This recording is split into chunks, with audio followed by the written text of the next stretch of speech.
말씀까지입니다. 23장은 여호와의 절기에 대해서 말씀하고 있습니다. 이스라엘의 절기는 크게 이제 유대력으로 1월과 7월로 나뉘게 됩니다.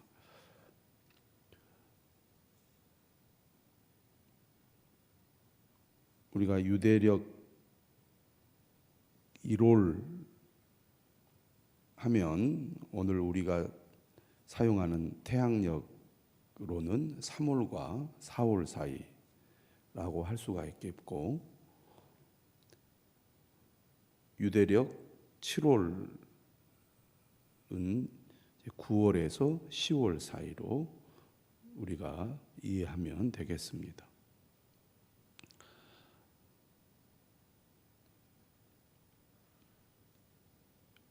우리의 음력과 이제 비슷하다고 보시면 되겠는데요. 음력 1월은 유월절, 무교절, 초실절 이런 절기가 있고, 7월에는 나팔절, 대속죄일, 초막절이 있습니다.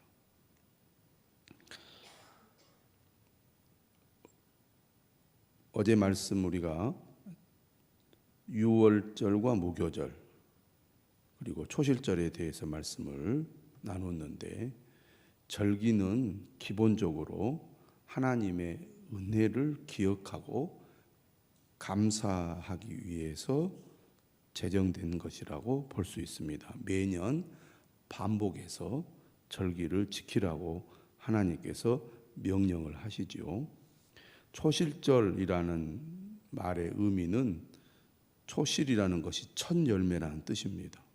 처음으로 수확한 곡식을 하나님께 바치는 절기죠. 이스라엘 백성들에게 있어서 처음 것은 항상 하나님의 것이다. 그들이 그렇게 고백을 했기 때문에 첫 이삭을 바치는 이 초실절 역시 하나님의 것에 대한 감사의 절기라고 하겠습니다. 1월 15일에 무교절이 시작이 되면 그 다음 날인 16일 첫 이삭 한 단을 하나님 앞에 가져와서 흔들면서 감사를 드립니다. 흔든다 그래가지고 우리가 요제라고 그러고요. 거제는 이렇게 들어 올려서 드리는 제사를 거제라고 말합니다. 그래서 첫 이삭을 하나님께 바치기 전까지는 수확한 곡식을 먹어서는 안 된다고 말씀을 하시죠. 23장 15절 오늘 우리가 본문이 시작되는데요. 안식일 이튿날이라는 것은 바로 1월 16일을 가리키는 것입니다. 오늘 본문 15절에서 22절까지는 77절에 관한 말씀입니다. 그러니까 1월이 봄의 절기라고 할 수가 있는데 77절도 봄 절기에 해당한다고 할 수 있겠습니다. 77절은 초실절부터 7주 지난 다음 날을 가리킵니다. 그래서 77이라는 말은 7 곱하기 7을 가리키는 거죠. 7일을 7주간 지난 다음 날을 가리키죠. 3월 6일을 이야기를 합니다. 포로 후기, 이스라엘 백성들이 이제 바벨론으로 포로로 잡혀가고 다시 예루살렘으로 귀환하게 되는데, 이때를 가리켜서 포로 후기라고 얘기합니다. 이 포로 후기에 이르러서 이 날을 50일째 되는 날이라는 뜻에서 오순절이라고 불렀습니다. 성령이 강림한 사건, 그때가 바로 오순절 기간이었죠. 그래서 우리는 오순절 성령 강림이라는 표현을 쓰고, 오순절은 신약 시대에는 성령 강림과 연관이 있는 절기라고 하겠습니다. 77절을 출애굽기 23장 16절은 맥추절이라고 부릅니다. 맥추절을 지키라. 근데 여기서 맥자는 우리가 잘 알다시피 보리를 가리킵니다. 보리를 추수하는 절기다. 하지만 이스라엘에서 실제 보리 추수는 언제 시작이 되느냐 하면 초실절에 시작이 됩니다. 77절의 추수는 밀 추수였습니다. 출애굽기 34장 22절에서도 뭐라고 얘기하느냐면 맥추의 초실절 이렇게 표현을 하고 있는데, 그렇게 우리 성경은 번역을 하고 있지만 영어 성경은 어떻게 번역을 했느냐면 밀추수의 초실로 번역을 하고 있습니다. 유대인들에게는 밀 농사가 가장 중요하기 때문에 밀추수를 시작하는 것을 기념하는 77절을 크게 지키면서 오늘날에도 이 77절을 중요하게 여기고 있습니다. 보리의 초실절에는 농부들이 가져온 보리 한 단을 사용하여 제사장들이 처음으로 보리 이삭을 바치지만, 밀의 초실절, 다시 말하면 맥추절에는 농부들이 성전에 처음 거둔 밀을 바치는 것이 특징이라고 하겠습니다. 오늘 본문을 한번 보겠습니다. 안식일 이튿날 곧 너희가 요제로 곡식단을 가져온 날부터 세워서 7 안식일에 수요를 채우고 7 안식일 이튿날까지 합하여 50일을 계수하여 새 소제를 여호와께 드리되, 새 소제라는 것은 첫 이삭의 떡을 가리킵니다. 그래서 17절에 보면 너희의 초소에서 10분의 2 에바로 만든 떡 2개를 가져다가 흔들지니 이는 고운 가루에 누룩을 넣어서 구운 것이요 이는 첫 요제로 여호와께 드리는 것이며. 그러니까 제단 위에 올려놓는 것은 반드시 무교병을 사용하게 되어 있습니다. 그런데 제단 위에 올려놓지 않고 요제로 이렇게 흔들어서 하나님 앞에 바치는 것이기 때문에 이것은 유교병으로 만들어서 제사장이 이제 먹게 되겠죠. 이는 고운 가루에 누룩을 넣어서 구운 것이요 이는 첫 요제로 여호와께 드리는 것이며, 너희는 또 이 떡과 함께 1년 된 흠없는 어린 양 7마리와 어린 수소 1마리와 순양 2마리를 드리되 이것들을 그 소제와 그 전제 제물과 함께 여호와께 드려서 번제로 삼을지니 이는 화제라 여호와께 향기로운 냄새며. 초실절 말씀을 우리가 보면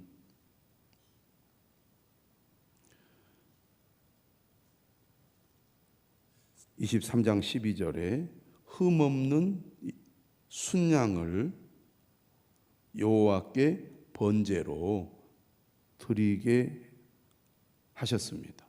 흠없는 어린 순양 1마리. 그런데 77절은 흠없는 어린 양을 7마리 드립니다. 그리고 어린 수소도 드리죠. 순양도 2마리를 드립니다. 그러니까 초실절과 비교해 보면 77절은 훨씬 더 풍성한 축제의 제사라는 것을 알 수가 있습니다. 밀을 추수하고 하나님께 감사를 드리는 것이죠. 하나님께서 베풀어 주신 은혜가 더 크다는 것을 그들이 고백하고 하나님께 영광을 돌리는 거죠. 절기는 처음에도 말씀드렸듯이 하나님께서 베풀어 주신 은혜를 잊지 않고 기억하며 그 은혜에 감사를 드리는 절기라고 말씀을 드렸습니다. 우리가 믿음으로 산다는 것은 하나님께서 베푸신 은혜를 잊지 않는 것입니다. 하나님께서 베푸신 은혜를 기억하는 것이죠. 하나님께서 베푸신 은혜를 기억하며 감사하는 것입니다. 그럴 때 하나님께서 그 감사를 받으시고 그 믿음 위에 더 큰 은혜를 베풀어 주시는 것이지요. 신앙생활이란 하나님과의 관계입니다. 하나님과의 바른 관계 속에서 살아가는 것이 믿음의 삶이고 하나님이 그의 자녀들에게 원하시는 것이라는 것을 우리가 꼭 기억해야 되겠습니다. 정성을 다하여 하나님께 감사와 영광을 돌리는 모습을 우리는 오늘 이 절기를 통해서 배워야 할 것이고 우리가 어떻게 하나님을 섬겨야 할지를 우리가 배워야 하겠습니다. 20절이죠. 제사장은 그 첫 이삭의 떡과 함께 그 2마리 어린 양을 여호와 앞에 흔들어서 요제를 삼을 것이요 이것들은 여호와께 드리는 성물이니 제사장에게로 돌릴 것이며.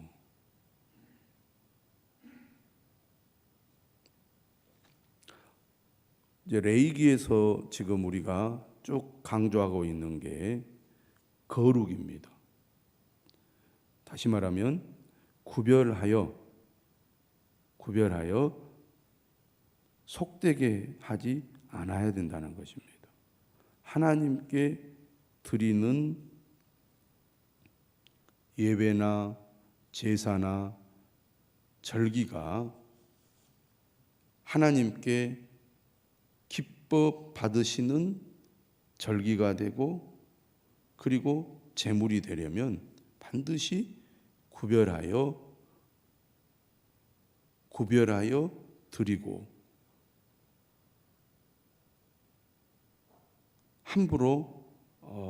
함부로 속되게 하지 않아야 하나님이 기뻐 받으신다는 겁니다. 그래서 여호와께 드리는 성물이다 라는 것을 레위기는 지금 강조합니다. 하나님을 하나님 되게 하시려면 하나님의 것을 거룩하게 다루는 이 성물에 대한 하나님의 백성들의 매우 조심스러운 마음과 그 행동이 중요하다는 것을 계속 강조를 하고 있습니다. 뿐만 아니라 그 날도 중요하다는 거죠. 그래서 21절에도 뭐라고 얘기하느냐면 이 날에 너희는 너희 중에 성회를 공포하고 절기를 지키는 일은 바로 성회, 거룩한 모임이라는 것입니다. 드리는 제물은 성물이고 하나님께 절기를 지키는 그 날은 그리고 그 모임은 거룩한 모임이기 때문에 구별해야 한다는 겁니다. 물건도 구별하고 날도 구별하고 모임도 구별함으로써 하나님의 백성들이 거룩하신 하나님을 본받아 거룩함을 추구해야 된다. 이것이 레위기가 강조하는 내용이라고 하겠습니다. 절기에 관한 말씀은 출애굽기에도 나오고 민수기에도 나오고 신명기에도 나오죠. 그러나 레위기는 특별히 이 부분을 더욱 강조하고 있습니다.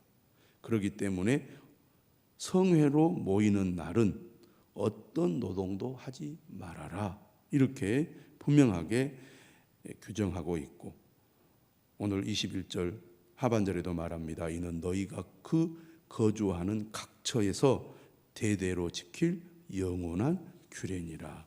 하나님이 이 날을 성일로 그리고 그 모임을 성회로 선포하셨기 때문에 이 명령을 대대로 지켜야 한다는 것입니다.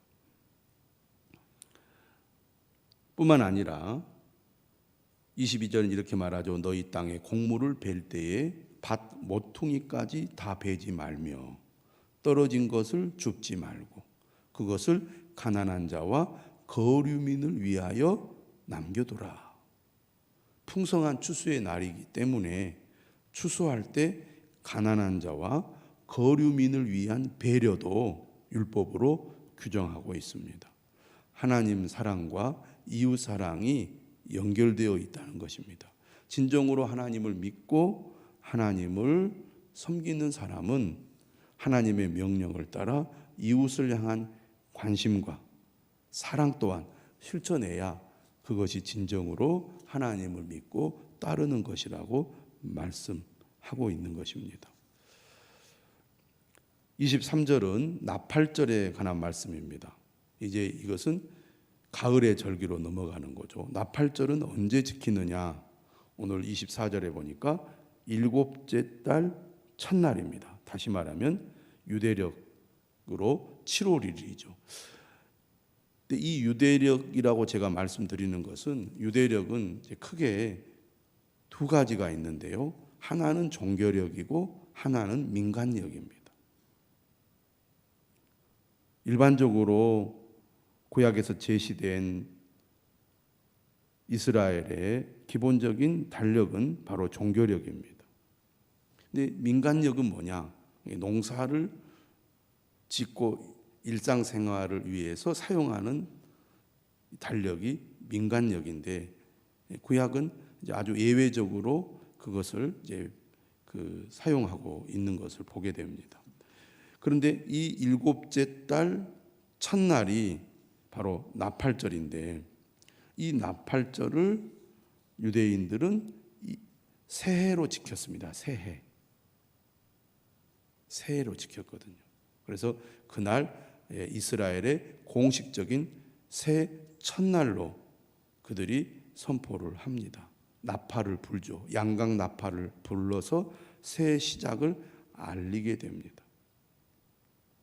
그러니까 여기서 7월 1일은 종교력으로는 7월 1일이지만 민간력으로는 1월 1일이 되는 거죠. 그래서 24절에 일곱째 달 곧 그 달 첫날은 너희에게 쉬는 날이 될지니 이는 나팔을 불어 기념할 날이요 성회라. 어떤 노동도 하지 말고 여호와께 화제를 드릴지니라. 히브리어로 로시 하사나라는 말인데요. 새해 첫날을 가리키죠. 새해를 선포하면서 하나님께서 우리에게 새해를 주셨습니다. 그것을 기억하고 감사하면서 지키는 절기가 바로 나팔절이라고 하겠습니다. 오늘 우리도 새해가 시작될 때 하나님께서 우리에게 새해를 주셨고 새해에도 하나님께서 우리를 지켜주시고 인도해 주실 것을 믿고 또 기대하면서 새해를 시작하지 않습니까? 이스라엘 백성들도 이 나팔절을 통하여 하나님이 그들과 함께 하시고 그들을 인도해 주실 것을 믿고 감사하며 이 절기를 지켰습니다. 그래서 나팔절 하면 나팔을 부는 절기다 그런 뜻입니다. 근데 이 나팔절은 신약에 와서는 예수님의 재림과 연결이 되는데요. 예수님은 나팔 소리와 함께 재림하시고 온 우주적인 심판을 행하실 것이라는 말씀입니다. 오늘 절기 우리가 77절과 나팔절에 대해서 간략하게 말씀을 나눴는데요. 하나님께서 베푸신 은혜를 기억하고 감사하면서 지키는 이 절기, 오늘 우리도 하나님의 은혜를 잊지 않고 감사하는 그런 성도가 되어야 하겠습니다. 하나님 앞에 가까이 나아가 마음을 다하여 하나님께 찬양과 감사를 드리는 저와 여러분들이 되시기를 주님의 이름으로 축원합니다. 기도하겠습니다.